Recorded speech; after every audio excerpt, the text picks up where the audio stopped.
Hello and welcome to this week's episode of Higher or Lower, brought to you by oddschecker, Sporting Index and SpreadX. This is the show where we look ahead to the weekend's football and we look at the spread betting markets and say if we think the results will be higher or lower. I am your host, George Ellick. I'm delighted to be joined by Dan Worth and by Jack Wright. G'day. How are you? Very well. How are you? I'm well, thank you. Good. Last week you guys had some quite good naps, and I'm not talking about your sleep. Well, both those apply. I had Did some they? cracking naps. Yeah? Yeah. Do you nap? Yeah, I do. Do you? Yeah, I do. Well, yeah. you have quite weird sleeping patterns. No, I do. Yeah. Little sleeping patterns. Right, Yeah. so it's like fewer sleeps, but Sometimes more sleeps, but shorter sleeps. It's a bit like your phone running out of battery. Sometimes it happens in the middle of the day. Interesting you say that. My phone won't charge at the moment. Ooh, that's dangerous. I know. Do you nap? Not really, no. I hate naps. Yeah, I don't think you get enough from it to think it's a good idea. I if that makes any find I sense. wake up in the morning. Sorry, I wake up and it feels like morning, and I'm like, that's terrible. I don't want to feel like morning at No. 4:30. I get up and I'm like, well, my Weetabix now, but sorry, Brandflakes, I should say. Talking of naps, though, what he is good at is his naps on this show. Yeah. That was a lucky one, wasn't it? No, it was never in doubt, really, was it? Never in doubt. So your nap was selling Southampton supremacy over Leicester. Yeah, And Southampton were 2-0 up at half time. yeah. What happened? They lost 3-2, as not predicted. I can't claim that, but did. Yeah, 3 in a row now for me on the naps. Albeit, anyone who is watching this show will probably realise my markets are a lot less volatile than both of yours. So Yeah, my nap was annoying. Where like at least a late goal, I bought goals cubed in Luton, Watford, and there were 3 goals, so I was kind of a fair loss. But it was I'm at a 2-0. I was like, we're in here, and then it kind of petered out. Jack, yours was very good. Yeah, right. I knew he was going to bend a right foot. That's exactly what we thought was going to happen. Exactly. Knew that was why it was going to happen. It was one of those ones. That was an annoying one where I looked at my phone and I saw his scores, and I was like, if Jack's sitting next to you and he tells you a defender's going to score, yeah, just get on. you're taking it. Why are you getting on? Didn't even cross my mind. You said it, and I listened, and I was like, that's good. And then I went home and I forgot about it. Shame. Yeah. I was on. It's a real You shame. were on. Yeah. Good man. Of course I was. Yeah. My nap. Right. Okay, that was a long intro. Let's just, the reason we're doing a long intro is because only 4 games are previewing this weekend. Yeah. The maestro to my right has decided to take another game off the list. But we're going to start in the Premier League. We're ignoring Friday Night Fair in the Championship, but we will talk about it later. Leicester hosting Nottingham Forest. 2 of the surprise packages maybe so far the Premier League season in Forest and Leicester. Despite being the away team, Forest are the favourites here. Just. 0.1 is the midpoint. So if you're selling the supremacy for SpreadX, you're selling at 0. So it's kind of pick them as the sell point. Forest slight favourites if you're going to get with them. So the midpoint, 0.1. Lower is a Leicester home win or a draw. Higher is a Nottingham Forest win. 3, 2, 1. Wow. You guys... I always get this wrong. I know. you guys are not playing the numbers here. No, we're not. Because looking at oddschecker, a Forest win is best price 31 to 20. So a bit bigger than 6 to 4. And by holding up a higher there, you guys are saying you think it should be odds on. Yeah. So that's some price difference. I mean, that's the end of my... No. I mean, That's good enough reason. yeah. These are 2 sides who started the season really well. Massive respect for what Forest have done, albeit obviously they will have had less rest than Leicester, having played on Monday night, which doesn't help with a pretty forgettable 1-0 win over Palace, but a good 1-0 win. And that seems to be with Nuno, you know what you're getting in my mind. Like, he's someone who, when he has his grip on a team, will make them very, very hard to break down and very hard to beat. And they are unbeaten so far away from home in the Premier League, drawing 2 and winning 2, including that 1-0 win over Liverpool. But I think Leicester have been pretty good so far this season. Like, their own home form is pretty strong. They held Spurs to a 1-1 draw. They beat Bournemouth, who've been so impressive. Only lost by a solitary goal at home to Villa, and a 1-1 draw with Everton too. And with again playing the maths and the fixed odds, it seems almost unarguable in my mind that a draw or a Leicester win is the more likely of the 2 eventualities. But I also just think Leicester are a team under Steve Cooper who, like Nuno, has made them very hard to break down, especially at home, has made them a side who are able to create chances. And I can't sit here and put up a higher bat and claim that I think that that's the likeliest scenario. So I'm siding with the Foxes. Jack, can you make a case as to why you think they will win? I can. Whether it's a good one or not, we'll wait and see. You can be the judge of that. Yeah, it's a very tough one to call. You're right. Do you play the numbers? Do you play the odds? Or do you back your judgment? I'm backing my judgment on this one. I do think Forest are going to win. If I was asked, regardless of odds, Leicester, draw, Forest, I think Forest nick it. I think Leicester have overperformed their expected goals, and I think they've expected points. That Tottenham game that you mentioned was obviously very early in the day. It was, I think, the first game of the season, wasn't it? Where they got battered, really, in everything other than the scoreline. They did. Yeah. Slightly fortunate against Bournemouth, I think. As you said, beat Villa. Lost to Villa by an odd goal, and then that draw with Everton. But Forest has surprised me more than anything how they performed away from home. Their actual home performance, which has kept them up a couple of seasons ago and has been really what they've built their foundations on, has let them down a little bit this season. They got that first win on Monday night, and away from home they've been really strong, which is the opposite, as I said, what we're used to seeing. 6 unbeaten away from home now, 4 wins in that run as well. And I think a key thing for Monday night for me was they actually won without Morgan Gibbs-White. I think he's such a key part of them and their creativity, and they managed to. I think they well deserved that win. Some decent play. Wood had a couple of opportunities, of course, and he's scoring goals. And when you've got a goal scorer like that, I think that will set the tone. And I think Leicester are a bit vulnerable in the air and from set pieces, which is, I think, where Forest can actually probably nick this one. To be fair, they've also kept 3 clean sheets, so the chances of Leicester scoring is quite low in this one for me, based on what I've got as far as my numbers are concerned. So they've conceded the second highest amount of shots, Leicester. I think they'll concede chances to Forest. I think in Wood they've got a striker that can score, and therefore they are just going to nick it. Dan? I would say this game is the one game where I've put the most effort into writing my rationale for. Okay. And Jack has said every single one of my stats in I that. reckon that's a bluff. Do you think? Yeah. I don't know, mate. That's half an A4 page. Yeah, but I saw you just Got me on the back foot. I saw you just writing away as he was talking. No. You can see my hands are like this. Anything else to add? Not really. I even wanted to bring up the shots conceded by Leicester being second highest in the league, with 18.5. I mean, largely that is what it comes down to me. Chris Wood in red hot form, 5 goals this season. Leicester shipping quite a lot of chances. Is there not a bit like the Solly Marches about Chris Wood? God, yeah, I think Chris Wood potentially. is really underestimated and undervalued in the Premier League. I He's agree. a consistent goal scorer, 12, 14 goals a season. I know he's going to have a little bit of a dry spell coming up because the way he's going at the moment, he's not going to be a 25 goals a season striker. But I think just because he's a bit of a old-fashioned 80 to 1 top goal scorer. Is he? I wouldn't take it. Well, interestingly, Spread X go 30 to 1, so they agree. They're with you.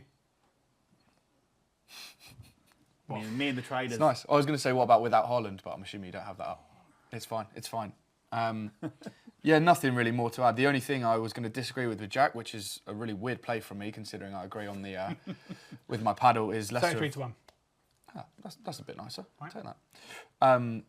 Leicester have scored in every game this season, haven't they? So, yeah, that kind of leans towards you, particularly with draw. But yeah, is it sustainable? That is the real question. There you go, mate. They're going to draw a blank soon, surely. Everton hosting Fulham now. Time of first goal is a marker here with Spread X. 34 to sell, 37 to buy. 35.5 is the midpoint. So selling here means you think the first goal will be scored within the first 36 minutes. Higher means that you don't think, we basically think it'll be 0-0 after 36 minutes. Are we going higher or lower? 3, 2, 1. We all agree. All of us. Dan, I know you're annoyed about that. You've done all the work on the last one and you couldn't justify it, so I will stand down and let you go first. Yeah, I haven't done any work on this one. No, I'm joking. I've done Okay. a very little bit. This is a really high line, isn't it? Well, really high, maybe not the right terminology, but it's high it's higher, comparatively to where we usually are. Well, because I think the reason for that is that normally we cover games that are involving on TV and therefore involving one of the best teams in the league, and therefore goals are more likely. Whereas here, the goal line's fairly low. No, not the case. Not the case here. I just think this is 2 teams that are not going to be scoring loads of goals when they play against each other. Everton have conceded, and particularly in the first half, Everton have only conceded 4 goals in the first half of games this season, and Fulham have conceded just twice in the first half of games. Everton have obviously scored a few goals in the first half, but I think Fulham will set up to frustrate away from home. Everton, we always talk about like the formation and the style of play that Dyche employs, would suggest they're going to set up quite solid. I don't know. It's another one where I kind of see this being 0-0 at half-time, which is largely why I've gone higher. Yeah, I totally agree. I think with Fulham, if you take out Man City, who are one of those aforementioned kind of better teams in the league, Villa the same, then their games so far have been, especially away from home, you've got a 1-0 against Forest, a 1-0 against United, and a 1-0 against Ipswich. Leicester and West Ham making up 2-1, 1-0. Like their games, I don't think are particularly high scoring. And Everton and Sean Dyche, you know what you're going to get. Yeah, I mean, there have been on occasion this season, again against the better teams in the league, they've conceded a lot of goals, but that doesn't tend to be the case when they come up against sides who don't have some of the best attacking options in the league. So I think this is a game probably of a few chances, and especially as you mentioned with Everton, likely to keep it tight early on. It doesn't seem an obvious one for early goals. Yeah, I think with Everton, for me, they're a side that were I've kind of got their start to the season, they were shambles, and their next block of games, they've been pretty good. So that's where they are for me in the form at the minute. So pretty much those early games, where they were conceding so many goals, I've kind of written off to a certain degree. Look at last season with these two sides as well. This was 0-1. Fulham won that one with a 73rd minute goal. It was 0-0 in the reverse. They also met in the cup as well. That was 1-1. First goal there, 41 minutes. And I think Fulham has set up nicely, as we saw against Manchester City, to play on the counter-attack when they're soaking teams on, and then you can use the likes of Traore, Jimenez as a kind of target man, and then fill in around him as well. Emil Smith-Rowe breaking into the box. They're not going to get that with Everton. So that's going to be a bit of I think it's going to be a little bit of a standoff to a certain degree. Fulham don't create too many big chances, but they are very, very good defensively this season. So I think that's gone under the radar a little bit, and I think Everton will struggle to break them down. I can see this being a game of a 1-goal margin, probably in the second half with a late strike, one way or the other.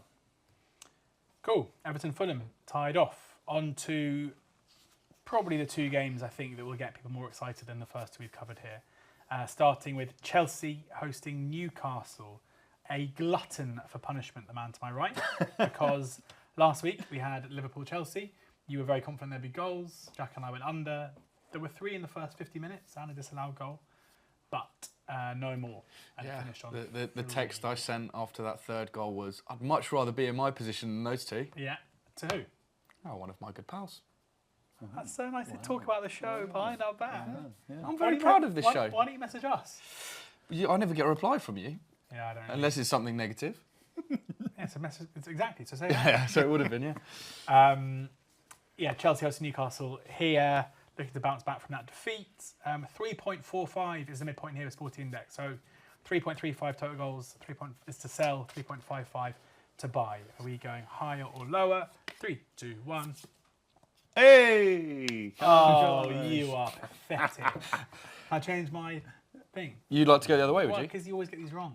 Great, Jack, we you can need do us. Okay. Have you got lots of prep for this?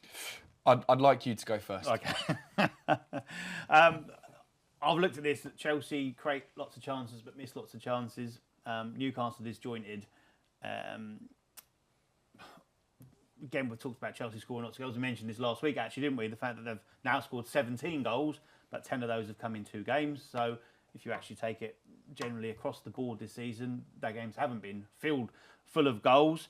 You look at them at home, it was 2-0 against Man City, 1-1 against Crystal Palace. That 4-2 Brighton game, absolute outlier because it was just absolute carnage. And then 1-1 with Nottingham Forest. So they've all been pretty tight and pretty close. And Newcastle, I find, generally a pretty solid defensive side. And so they have been a bit disjointed going forward. But you look at, again, their away games, 1-1 with Bournemouth, that 2-1 against Wolves, worst team in the league, conceded most goals. 3-1 against Fulham, and 0-0 with Everton. So again, both these sides have only had one that have crossed this line. Obviously 4 goals here for it to be higher. I think Chelsea this season have shown they do generally concede, but I'm happy to take a high line on it. They're not going to see too many against this Newcastle side that aren't quite firing at the moment. And also, so I think Newcastle will be able to keep Chelsea relatively tight to keep a lid on it enough for it to be under 3.4. Dan? Yes, I completely agree with you. If you look at the games last season, you'd probably think, why have all three of these guys gone lower? Because there were lots of goals when these sides met last season with a 3-2 and a 4-1.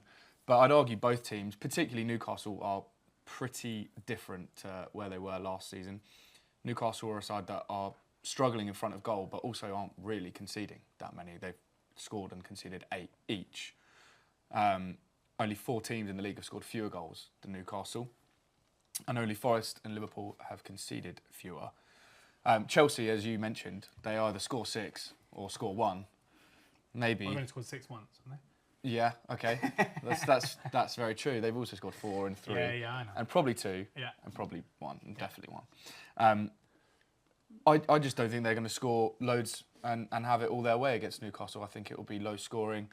And to get 0, 1, 2 and 3 onside, it feels... I was going to say it feels right, because it doesn't. It feels wrong, because I love going high here. But in this case, I think it's the right play. Yeah, it's kind of the same reasoning I had last week for the Liverpool one. I think the perception of Chelsea in the high scoring is maybe misguided. If you look at the home games this season, you got a 2-0, a 1-0, a 1-0, and then that 4-2, 6 goals in one half. So one of the halves was a 0-0. So you've got one half of football that completely skews the whole perception of what they are at home this season. So, I don't really see why Newcastle side that are struggling to score goals should go to Chelsea and suddenly start scoring. I think Chelsea to win this 2-0 would probably be the way I'd be looking to play it. I think Chelsea have been pretty impressive so far this season. Yeah. And also, you look at Leicester last season at home under Maresca, like even despite the expansive football, it was still built on a pretty solid base when they're playing well. So, having 1, 2, 3 and 0-0 on side is the way I'd like to play them. Yeah, and I think Newcastle's results have outweighed their performances and their processes this season, so they've kind of been getting away with it a little bit to a certain degree. Agree. And I like Chelsea in this one as well, with a 2-0 I'll go for. Lovely stuff. Finally, before we get to our naps, it is the small matter of Arsenal hosting Liverpool. Looking at total goal minutes here with Sports the Index, the midpoint is 144, so 139 to sell, 149 to buy. This is the total, cumulative total, the minutes that goals are scored in within the game. So 0-0 makes up 0, 1-0 with a goal in the 90th minute makes up 90, 2 goals in the 60th minute and the 90th minute make up 150, so on and so forth. 144 the midpoint here. Are we going higher or lower? 3, 2, 1.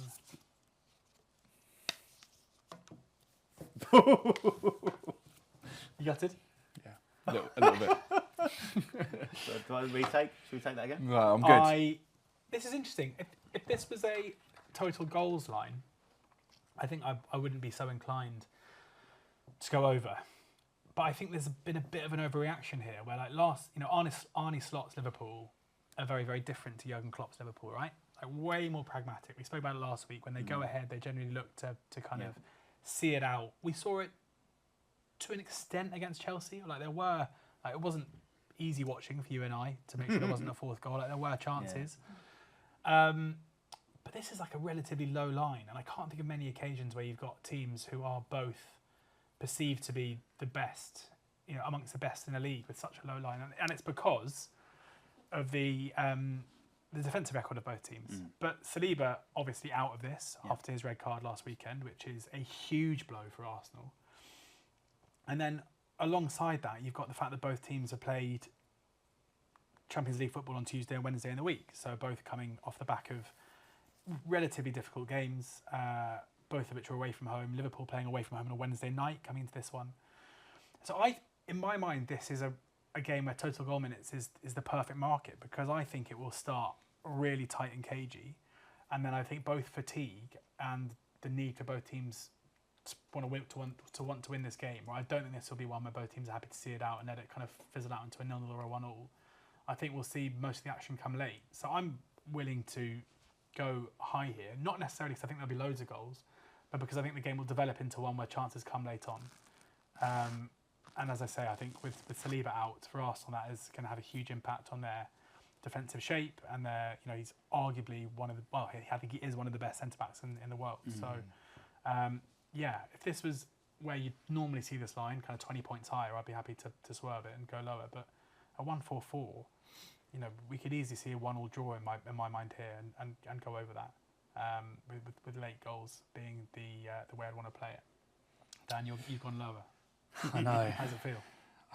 It doesn't feel great, I'll be perfectly honest. Okay. I must have had a bad week or something because I'm going lower on all the goals you tell markets. me. Maybe. You had a bad week? It's been a pretty good week. Okay. Two Reading wins so far. Nice. Doesn't get much better than that. But Right. yeah, We're this is in League One, but come on.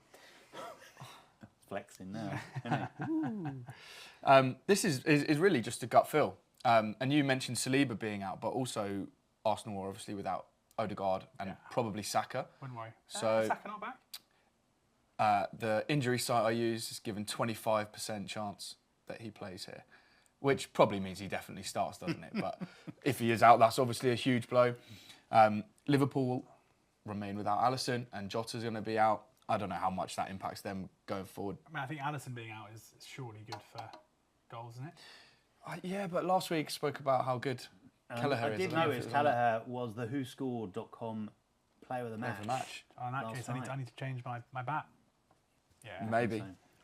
So, He is good, though. he is very good.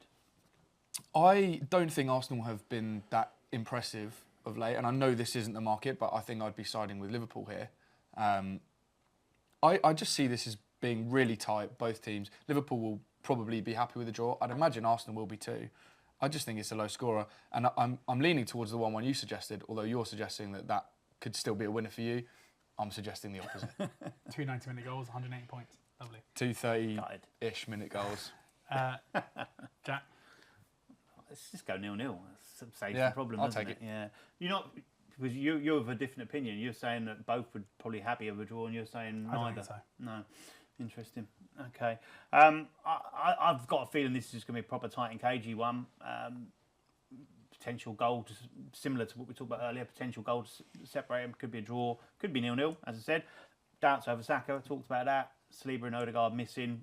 Yeah, issues defensively for Arsenal on that process. But so they've not been prolific this season as far as their goal scoring is concerned. So I've looked at it generally as an overview going, this is the two best defences in the league, in my opinion, and statistically, really, going head-to-head. And I think the defences outweigh the attack.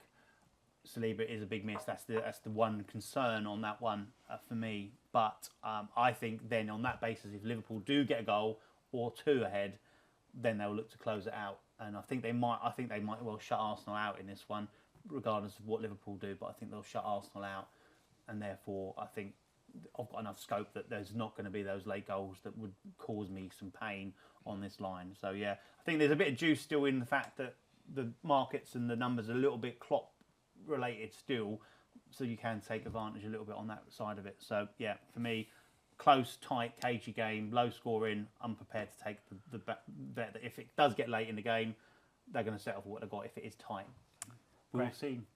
Shame you're wrong. Oh, yeah. It happens every now and again. On to our naps now. Dan, fresh off that winner last week, why don't you lead us away with your best bet of the weekend? 3 on the bounce. 3 on the bounce, so hopefully it's 4, but George is probably going to argue it's unsustainable. I'm actually dipping into a market that I've been in one of those 3. Well, it's a different market, but it's the same thing, really. Spurs multi-corners, which is Tottenham corners, first half times second half. I'm going higher at just over 10. The midpoint is 10.4. Spurs are averaging 9.5 corners per game in the Premier League this season, which is the highest average of any team. In 50% of their games, they've had 12 or more, which is loads. They're averaging just short of 7 in the first half and just short of 4 in the second half. Obviously, you have to keep in mind with this market, we do need corners in both halves for this to make up. You can buy Spurs corners just flat at just over 6 if you were that way inclined. I think that also looks a good bet, but I wanted to mix it up and go for the multis here. Palace are conceding an average of 6 per game at home in the league this season, which isn't loads, but I think coming up against Tottenham, who are just getting corner after corner after corner, it's worked for me quite a lot this season already. So I'm going to stick there. So yeah, buy of Spurs multi-corners. That's quite a high average conceded in corners, Palace. Six. I don't know where that ranks them in the league, but I reckon that'd be top 5. I should have looked, but I didn't. Well, maybe now. Well, There's plenty of time, isn't there? Jack, yeah, I'm going Brentford versus Ipswich. I reckon you're going Brentford over. No, Okay. I'm going No, it'll be Brentford corners.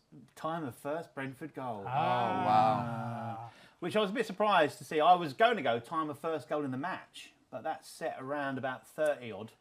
Whereas the first Brentford goal, Do you not remember Delap at City? I do. 2 minutes. Then what happened after he scored? Yeah, loads more. But you'd have been annoyed if you'd done, how many was like 7, wasn't it? That's probably I right. think 12. It was 12. Yeah, Man don't worry City about it. scored. Move on. So yeah, I've gone with Brentford because you're getting a higher line. You're getting at the line here is midpoint is 42.5. So I am going lower. In essence, all by a couple of minutes. We just need a first half goal for Brentford here, which we know this does sound to me a little bit like I'm going. Oh, I've heard and read that Brentford score lots of goals in the first minute. I'm going to play unders, which plays a part in it to a certain degree. But I like to try and find games where there's a perfect storm, and I think this is a perfect storm. I really, really fancy Brentford to beat Ipswich in this one. Brentford's home form is very, very good. No side's got more home points than Brentford this season. Tied level with Arsenal and Man City as far as that is concerned. Last season, they beat all 3 promoted sides, 3-0, 3-1 and 2-0. They've already played Southampton this season and beat them 3-1 and scored in the 5th minute in that particular game. So, at home, played West Ham, scored in the 1st minute. Played Southampton, scored in the 5th minute. Oh, sorry, I'm actually reading the wrong ones. Oh, no. I'm reading Ipswich's stats. Yeah. 1 minute, 5 minutes, 12 minutes, and the only outline Irrelevant. is 0-0. Was it irrelevant? Ipswich. Oh, what? Okay, against. Yeah, fine. Yeah, so Yeah. goals they conceded. Yeah. So let's go back to Brentford. They scored in the 2nd minute, the 1st minute, the 43rd minute, and the 29th minute. Average of 18.75 goals.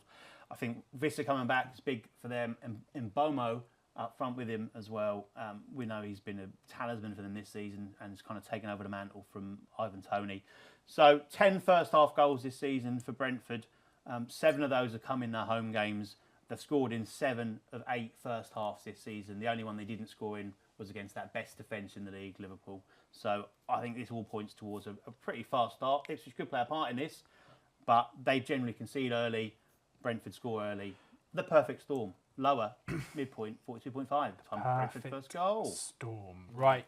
To the Championship for me, Friday night football sees Pompey host Sheffield Wednesday. I'm not having a great time on my naps at the moment, so I'm going to try and play a bit safer and just say that I don't think that Sheffield Wednesday should be favourites for this game, and they are. So I'm selling Supremacy at 0.2. Wednesday come off the back of back-to-back. They got 1 point from their 2 games at home in this triple game week. They were pretty good when being beaten 2-0 by Burnley, and they were really, really bad when drawing 0-0 with Swansea midweek. I think Danny Riles' style of football is one that probably doesn't really lend itself particularly well to playing 3 times in a week because it is really intense and they press very high and it's all action. And it wasn't a massive surprise to me that they couldn't really bounce back from the defeat against Burnley on Saturday. And it's not ideal that they then have a trip to the south coast to deal with on Saturday. I think a lot of the Pompey price is based on 2 pretty bad recent defeats. A 2-0 defeat against Cardiff last time out. But Cardiff, despite their lowly league position, had just beaten Plymouth Argyle 5-0 before that. And I think under Emirates, probably being pretty consistently underrated. And then a 6-1 defeat at Stoke, which was an abomination of a performance. But mixed into that, you got a 2-1 away win at QPR.